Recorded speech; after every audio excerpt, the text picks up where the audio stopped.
The Grau is just one of those weapons that I enjoy playing with. The Grau 5.56 is one amazing gun. If you're the type of person that likes to fight medium to long range, the Grau is the type of gun that you want to run with. This gun is better than the M4 when you're fighting between 32 and 60 meters away from your enemy. If you're tired with playing with the M4, then the Grau is another good option that you can go with. Just make sure close quarters you don't challenge a SMG or a M4. This doesn't mean that the Grau is bad, it just means that the Grau performs better at medium to long ranges. In my opinion, the Grau gunplay feels much better than the M4A1. The recoil of the Grau just feels much smoother and it doesn't feel jagged or like the barrel is hopping up and down. Let's jump into the Grau's optimal loadout and attachments. For the muzzle, I like to run the monolithic suppressor. The monolithic suppressor will hide my location on the map when I start shooting and it will increase my damage range. For the barrel, I like to run the FFS 20.8 Nexus. This barrel gives me damage range, bullet velocity and recoil control. I don't like to run the Archangel barrel, but it's also an option. But it increases my aim down sight and movement speed penalty too much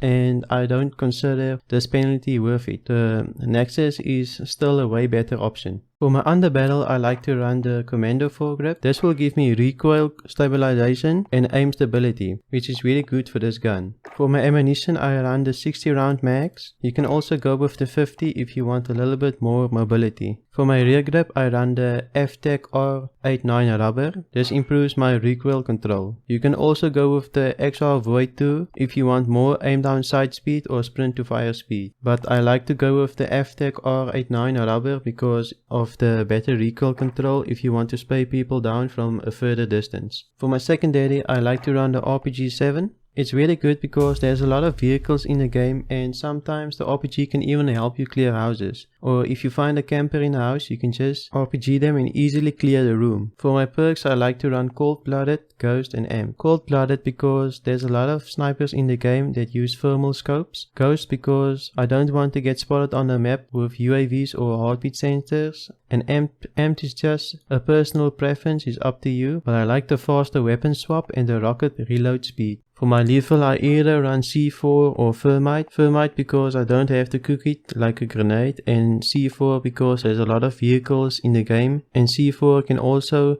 be useful in a fight or clearing a building. For my non-lethal, I use the heartbeat sensor just because a heartbeat sensor helps me clear a building and a lot of people run overkill in Warzone, so they don't use Ghost, which means I can clear buildings a lot easier and I can make sure that I don't get flanked from behind. I've made a video on how to use the heartbeat sensor, you can go watch it here, I'll put it in the YouTube cards. My thoughts and opinion on the Grau is that it's a good weapon, it's probably my second favorite weapon, being the AK being my first favorite. If you would like to see my AK loadout, you can watch this video. Let's see if we can get 12 likes on this video. Please consider also subscribing. I post Monday, Wednesday and Friday.